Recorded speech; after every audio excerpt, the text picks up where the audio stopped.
ছোট্ট সোনামণিদের জন্য নিয়ে এসেছি খুবই হেলদি এবং মজাদার একটি সুজির খিচুড়ির রেসিপি। চুলায় একটা কড়াই বসিয়ে দিয়ে দিলাম প্রায় 1.5 টেবিল চামচ পরিমাণ সুজি। এখন চুলার আঁচ মিডিয়াম হিটে রেখে এগুলোকে হালকা একটু ব্রাউন কালার করে ভেজে নিব।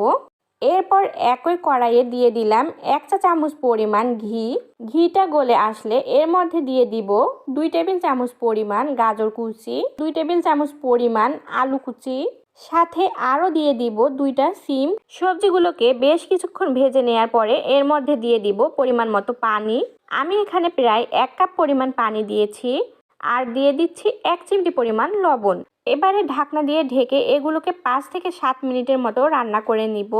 এখন একটা পটেটো ম্যাশার বা ডাল ঘুটনি দিয়ে এগুলোকে ভালোভাবে ঘুটে নিতে হবে। এখন আমি এর মধ্যে দিয়ে দিব ভেজে রাখা সুজি।